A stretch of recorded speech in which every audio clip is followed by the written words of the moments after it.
সুপ্রিয় শিক্ষার্থী সবাইকে শুভ সকাল। সবাই কেমন আছো তোমরা? আলহামদুলিল্লাহ, আপনি কেমন আছেন? আজকের এই ক্লাসে সবাইকে সুস্বাগত। আজকে আমরা শিখব গসাগু নির্ণয়, যাকে আমরা সংক্ষেপে বলতে পারি গুণনীয়। কোনো সংখ্যার গসাগু আমরা কিভাবে নির্ণয় করব বা একটি সংখ্যার গুণনীয় কিভাবে আমরা নির্ণয় করব। গসাগু শব্দের অর্থ হচ্ছে গুণনীয়, অর্থাৎ যে সংখ্যার গসাগু নির্ণয় করব তা আমরা ভাগ করব 1 থেকে শুরু করে ওই সংখ্যা পর্যন্ত। 1 থেকে শুরু করে ওই সংখ্যা পর্যন্ত কোন সংখ্যা দিয়ে ভাগ যায়, এটাকে বলা হয় যে গসাগু নির্ণয়ের পদ্ধতি, সহজ পদ্ধতি। যদিও গসাগু নির্ণয়ের একাধিক পদ্ধতি রয়েছে, বেশ কিছু পদ্ধতি রয়েছে। আমরা আজকে সবচেয়ে সহজ পদ্ধতি আমরা শিখব। 1 নম্বর 9 এবং 15। আচ্ছা দেখো, 9 এর গুণনীয় আমি বলছি 1 থেকে শুরু করব আমরা ভাগ। 9 কে আমরা 1 থেকে শুরু করে 9 পর্যন্ত আমরা ভাগ করব। আচ্ছা 9 কে আমরা 1 দিয়ে যদি ভাগ করে যায় না? জি। যায়। 2 দিয়ে কি যায়? না। না, কারণ আমি বলছি বেজোড়কে কখনোই 2 দিয়ে যাবে না বা জোড় সংখ্যাতে ভাগ যাবে না। বেজোড় যে কোনো সংখ্যাকে 2 দিয়ে বা জোড় সংখ্যাতে ভাগ যাবে না। এরপরে 3 দিয়ে যাবে, 3 থেকে কত? 9। এরপরে 4 দিয়ে যাবে না, যেহেতু বেজোড়। 5 দিয়েও যাবে না, জি না। 6 দিয়েও যাবে না, 7 দিয়েও যাবে না, এক ডাইরেক্ট 9। তাহলে কয়টি বের হলো এখানে? 3টি। 9 এর গুণনীয় কিন্তু বের হলো 3।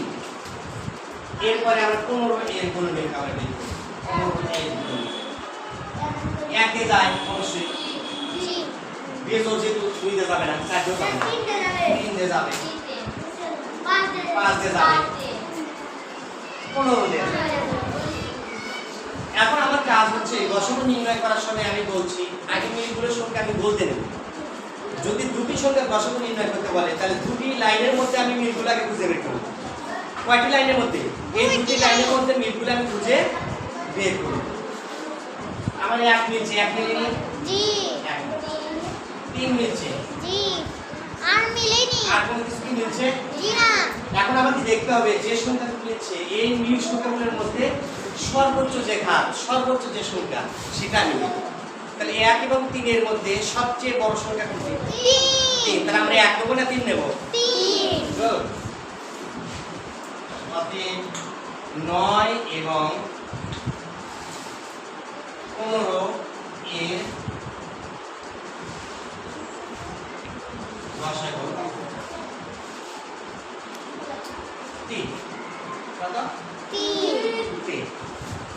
এরকম আমরা নিয়মে একাধিক সংখ্যার আমরা গসাগু নির্ণয় করতে পারি। আমরা আরেকটা করি, করার পর তোমাদেরকে আমি প্র্যাকটিসে দেবো বা এই ল্যাবে দেবো, বাসার জন্য কিছু কাজ দেবো, এখানে কিছু প্র্যাকটিস করাবো। অর্থাৎ আমি একটা বুঝে দিলাম, আমি আরেকটা বুঝে দেবো তোমাদের জন্য। কেমন?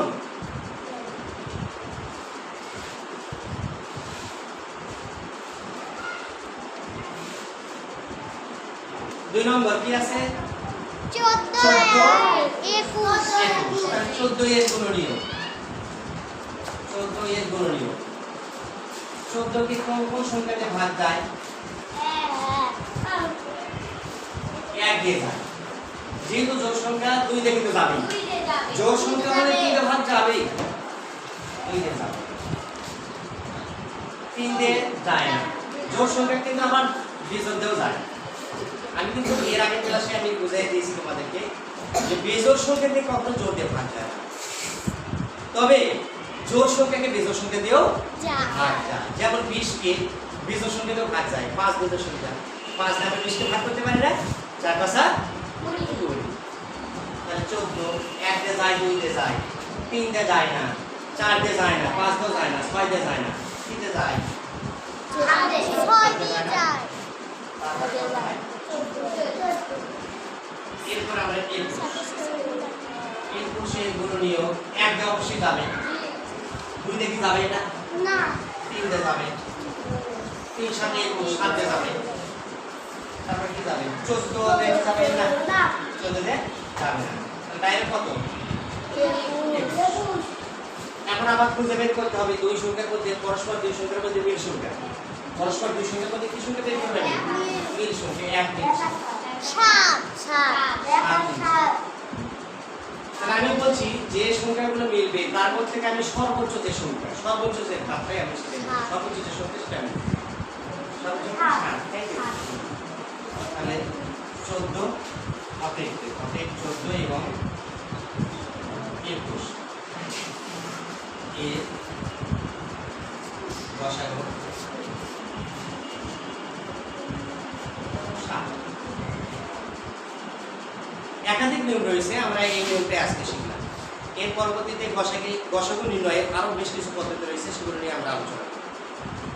তো ধন্যবাদ তোমাদের আজকের এই ক্লাসে। এরপরে আমরা গসাগু ক্লাস নিয়ে আলোচনা করব। সবাইকে ধন্যবাদ।